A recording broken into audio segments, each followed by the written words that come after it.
안녕하세요. 벌써 7월이 끝나가고 있는데요. 시간이 정말 빠른 것 같습니다. 언젠가는 이렇게 이야기하는 영상을 한번 찍어보고 싶었는데 벌써 상반기가 훌쩍 지나갔더라고요.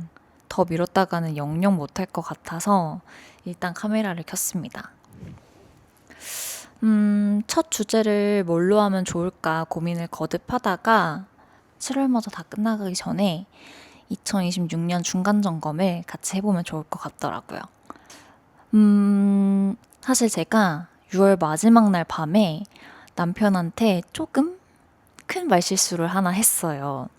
제가 운영하고 있는 브랜드에서 신제품을 론칭한 지 이제 얼마 되지 않은 타이밍이라 거의 매일같이 밤늦게 야근하고 몸과 마음이 조금 많이 지쳐 있었던 것 같아요. 저희는 보통 잠들기 전에 둘이 오늘 하루는 어떤 일이 있었는지, 거의 대부분은 누군가가 나를 괴롭히지는 않았는지에 대한 얘기가 전부 다이기는 하지만, 아무튼 시시콜콜한 이야기를 나누다가 제가 무심코 나는 오늘도 살기가 싫었는데? 라는 말을 내뱉어 버린 거예요. 혹시 스누피에서 나오는 이 대사를 아시나요? 지구 좀 멈춰줘, 나 내리고 싶어. 저한테는 딱 이 정도의 가벼운 칭얼거림이었어요. 그러니까 뭐 진짜로 살기 싫다 이런 게 아니고, 오늘 너무 힘들었어가지고 하기 싫어. 약간 이런 그냥 투정인 거죠. 정말 가까운 사람에게만 할 수 있는 투정. 근데 남편 입장에서는 뭐랄까, 아내가 살기 싫다, 살기 싫었다 라는 워딩을 듣는 게 굉장히 마음이 무거웠나 봐요. 갑자기 집안 공기가 이렇게 싹 가라앉더니 우울함이 맴도는 거예요. 그래서 저도 내가 실수했나 싶어서 이제 역지사지를 해봤어요. 만약에 남편이 장난 반 진심 반으로라도 나한테 살기 싫다, 오늘 살기 싫었다 라는 말을 하면 어떨까라는 상상을 해봤는데 이게 웬걸 너무 슬픈 거예요. 너무 속상하더라고. 그래서 이거는 내가 실수한 게 맞구나 싶어서 이제 남편한테 곧바로 미안하다. 나의 언행이 좀 경솔했다. 다음부턴 이런 표현 쓰지 않겠다라고 사과했던 일이 있었습니다. 아무튼 이런 해프닝이 있었다 보니까 저는 이제 하반기는 꼼짝없이 잘 살아야 되거든요. 보통 1년에 마무리하는 건 많이 하잖아요. 근데 상반기도 한번 마무리해보면 좋을 것 같아서 다른 분들은 올해 상반기를 어떻게 갈무리하고 계시나 좀 많이 찾아봤어요. 대부분 1월에 세웠던 목표를 얼마나 달성했는지 평가하고 이제 하반기에 달성할 목표들을 다시 세팅하시는 분들이 많더라고요. 인상적이었던 건 나의 상반기 라이프를 6가지 영역으로 나누어서 10점 만점에 몇 점인지를 평가하는 게 있었는데 그 6가지가 뭐냐면 첫 번째, 건강. 두 번째, 커리어나 자산. 세 번째, 인간관계. 네 번째, 멘탈. 다섯 번째, 자기계발. 여섯 번째가 취미나 여가. 이렇게 구성되어 있었어요. 그래서 저도 한번 셀프 점검을 해봤죠. 근데 정말 솔직히 말씀드리자면 이 6가지 중에서 그 어느 한 가지에도 10점 만점에 5점 이상을 줄 수가 없는 거예요, 저는. 사실 저의 상반기는 패배감, 무력감, 좌절감, 이런 감정들이 저를 지배했거든요. 그나마 제일 높은 점수를 줄 수 있는 영역을 꼽자면 5번째 멘탈 정도? 이제 저라는 개인과 제 상반기 인생에 대해서 잠깐만 소개를 하고 넘어가 보자면 우선 저는 학창 시절에 승부욕이 강한 전형적인 완벽주의 모범생이었어요.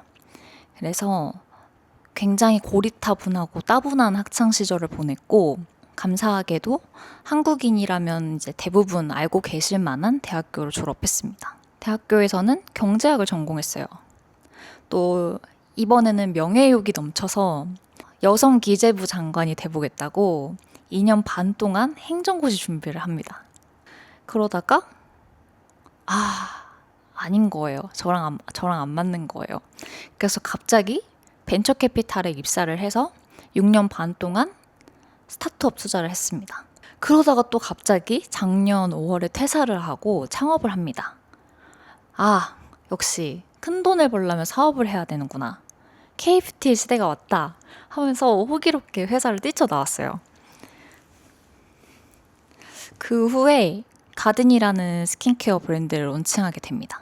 안 그래도 제가 지금 회사 만든 지 딱 1년이 지난 타이밍이라 이제 막 2년 차를 시작했거든요. 저의 2026년 상반기가 어땠을지 혹시 감이 오시나요? 결론부터 말씀드리면 저의 올해 상반기는 그야말로 말 그대로 눈앞이 캄캄한 상태. 눈앞이 보이지 않아.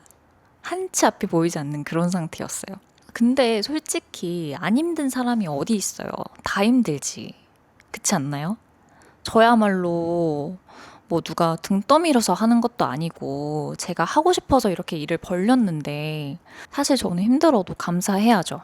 그럼에도 불구하고 저의 상반기에 대해서 조금 더 부연 설명을 덧붙이자면 일단 첫 번째, 미국이란 전쟁에 직격탄을 받았습니다.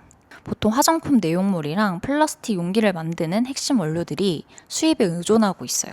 근데 전쟁이 터지면서 호르무즈 해협이 봉쇄됐고 그 원료를 실은 배들이 이제 한국으로 들어오질 못하는 거예요.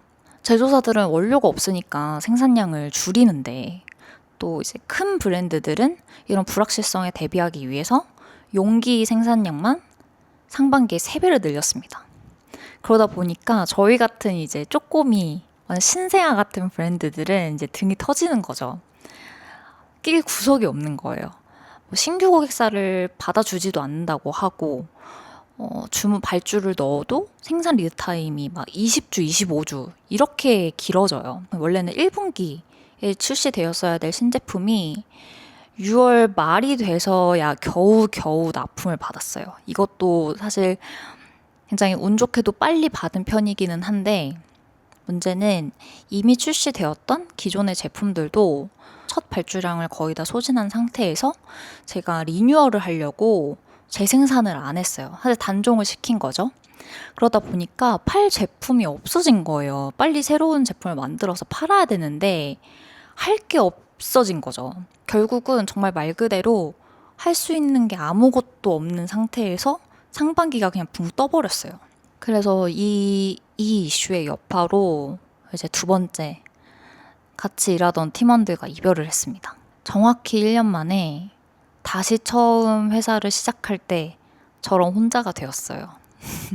다행히도 팀원들이 이 불확실성이 가득한 상황을 잘 이해해 주어서 고마웠던. 요약하면 올해 저의 상반기는 아무것도 제대로 이뤄낸 성과 없이 돈만 날리고 제자리 원점으로 돌아온 기분이라 패배감과 무력감이 많이 들었던 것 같아요. 근데 저는 진심으로 이 순간들이 저한테 꼭 필요한 시행착오들이고 제가 더 겸손해지고 단단해질 수 있는 과정이라고 생각해요. Anyway, 다시 셀프 점검 이야기로 돌아가 볼게요. 제가 아까 6가지 영역에 대해서 셀프 평가를 했는데 어느 한 가지에도 10점 만점에 5점 이상을 줄 수가 없었다고 말씀드렸잖아요. 근데 그렇다고 해서 딱히 시무룩해지거나 난 왜 이거밖에 못했지? 라는 생각이 들진 않았어요. 오히려 화가 났어요. 아니, 내가 뭐 대충 산 것도 아니고 내 자리에서는 나름대로 내가 할 수 있는 최선을 다했는데 내가 나한테까지 이렇게 빨간 줄 그어가면서 뭐 10점 만점에 몇 점 이렇게 평가를 해야 되나?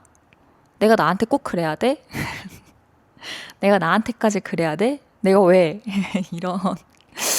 이런 생각이 훨씬 더 많이 들었습니다. 급발진한 거죠. 빡빡하게 살 필요가 있을까요? 우리 너무 빡빡하게 살지 맙시다. 조금 못해도 괜찮잖아요. 저는 모든 개개인들에게는 각자의 삶의 고통이 한 가지 이상은 꼭 있을 거고 이 삶을 더 의미 있게 만들어주는 건 그냥 찰나의 행복 모먼트들과 낭만이라고 생각하거든요. 그래서 저는 올해 상반기를 정리하고 하반기를 맞이하면서 여러분과 나누고 싶은 질문을 따로 5가지 준비해 봤어요. 일단 첫 번째, 올해 상반기 가장 고마웠던 사람은 누구인가요? 저는 사실 남편이거든요. 제가 사주팔자를 좋아하는데 제가 물이 많아요. 물이 4개나 되는 사람이라서 생각이 많고 혼자 이제 생각에 잠기면 우울해지는 그런 사람입니다. 그런데 남편이 항상 저를 안정적으로 잘 케어해주고 힘이 되어주는 사람이어가지고 항상 고마움을 느끼고 있어요. 근데 뭐 가족을 상반기 결산으로 고마운 사람을 꼽는 거는 좀 재미가 없잖아요. 그래서 가족을 제외한 한 사람을 꼽아보자면 제가 회사 다닐 때 잘 따르고 존경하던 선배님들이 몇 분 계세요. 근데 그 중에 한 분께서 이제 제가 창업을 한다고 하니까 그림을 선물로 주셨어요. 천경자 작가님의 내 슬픈 전설의 49페이지라는 작품의 판화를 선물로 받았는데 연초에 창업하고 인사드리는 이제 식사 자리에서 갑자기 너무 예쁜 액자에 포장까지 되게 예쁘게 해서 이거를 서프라이즈 선물로 주시는 거예요. 진짜 상상도 못했던 거라 너무 감동받았어요. 그 천경자 작가님이 조금 힘든 현실의 삶의 굴레를 벗어던지고 아프리카 탄자니아로 이제 여행을 가서 본인의 자아와 자유를 찾아 떠나는 그런 의미를 담고 있는 그림이거든요. 그래서 이 그림이 저에게도 좋은 기운을 전달해 주는 것 같아가지고 되게 인상 깊게 감사함으로 남아 있습니다. 두 번째, 가장 미안했던 사람은 누구인가? 이것도 사실 항상 엄마 아빠인데 제가 너무 독립적인 K 장녀라서 엄마 아빠한테 연락을 정말 자주 안 하거든요. 이게 항상 마음의 비주로 남아있기는 한데 이것도 가족을 빼고 고르는 게 좋으니까 이번 상반기에 아쉽게 헤어진 저희 팀원들한테 가장 미안함을 표시해야 될 것 같아요. 사실 최근에도 개인적으로 연락은 하고 있는데 더 좋은 곳에서 더 좋은 리더와 동료들과 함께 잘 성장했으면 좋겠네요. 세 번째, 이제부터 좀 가벼워요. 가장 맛있게 먹은 음식. 제가 먹는 걸 진짜 좋아해서 이게 고민이 많았는데 일단 정답만 얘기하자면 요세미티에서 먹은 피자가 정말 맛있었어요. 제가 사실 지난 4월에 캘리포니아로 출장 겸 여행을 갔다 왔거든요. 아니 무슨 상반기 힘들었다 그래 놓고서는 여행은 갔다 와 라고 생각하실 수도 있는데 이게 사실 1년 전에 비행기 티켓을 끊어놨어요. 올해 4월쯤에는 뭐가 되게 잘 되고 있을 줄 알았어요.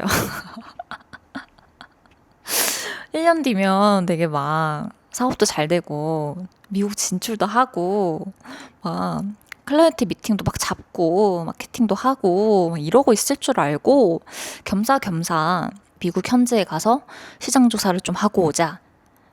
플러스 사실 제가 퇴사하고 한 번도 못 쉬었거든요.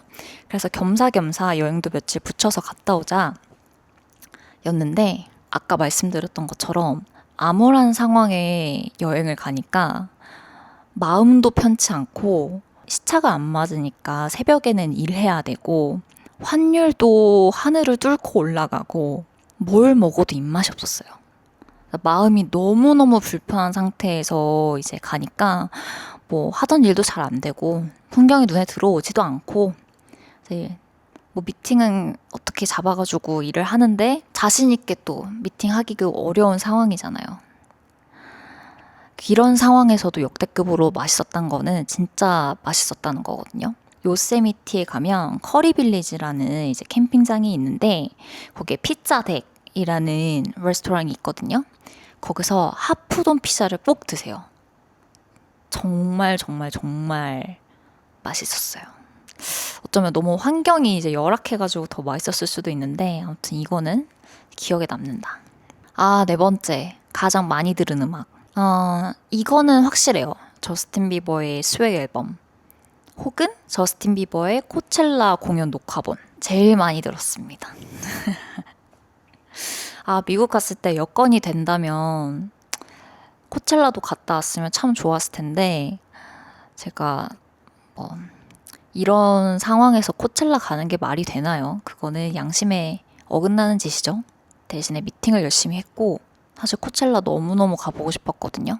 작년 레이디 가가 공연이 너무 멋있었어서, 아, 코첼라를 더 나이 먹기 전에 한 번은 갔다 와야지 했는데, 와, 이제 30대는 체력이 되지 않아. 진짜 쉽지 않은 것 같아요. 제가 뭐 저스틴 비버의 열렬한 팬은 아니지만 아티스트로서의 그의 음악을 굉장히 좋아하기 때문에 정말 많이 들었고, 저스틴 비버가 결혼하고 안정되어 보여서 좋아 보인다?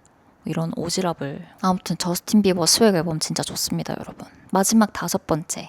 가장 기억에 남는 순간은? 아무래도 미국을 다녀와서 뭐 몇 가지 저한테 이제 스크린샷처럼 남아있는 장면들이 있기는 한데, 요세미티에서 폭설이 내린 날, 그날 새벽 아침, 그 장면이 가장 기억에 많이 남아요.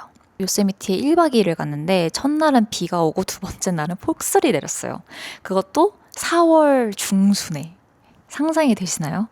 진짜 못 나오는 줄 알았어요. 근데 폭설 때문에 이제 못 나오면은 그 뒤에 일정이 다 이제 망가지는 거여가지고 조금 당황스럽기는 했는데 정말 절경이었다. 겨울왕국 실사판을 두 눈으로 이제 경험하면서 아, 그 요세미티에 폭설이 내린 그 아름다운 설경을 경험할 수 있었던 게 너무너무 좋았던 순간이었던 것 같고, 뭐 두 번째로 꼽자면 베니스 비치에서 이제 마지막 날 차 트렁크에서 바다 보면서 파니엔테 화이트 와인을 마셨던 그런 기억이 납니다. 거기서 이제 멍 때리면서 한국 돌아가면은 이제 어떻게 다시 정리하고 마음을 다잡아서 열심히 해야지라는 생각을 하면서 되게 마음의 울림을 느끼면서 여행을 마무리했던 그 기억이 나서 이런 순간들이 생각이 나네요. 뭐 인생에 뭐 있나요? 그냥 가족들이랑 친구들이랑 맛있는 거 먹고 나의 눈과 코와 입이 즐겁고 그러면 되지 뭐. 상반기에 뭐 대내외적인 이슈로 정말 쉽지 않았지만 오히려 그래서 그런지 그 와중에 봤던 예쁜 장면들이 기억이 많이 남네요. 뭔가 스스로를 평가하고 점검하고 채찍질하면서 성장하는 것도 너무 좋지만 주변 사람들을 한 번 더 떠올려 보고 맛있는 거 먹고 예쁜 거 보고 좋은 음악 듣고 좋은 책 읽고 이런 순간들을 다시 떠올려 보는 것도 좋은 것 같아요. 여러분은 올해 상반기에 어떤 순간들이 가장 기억에 남으시나요? 댓글로 저와 공유해 주세요.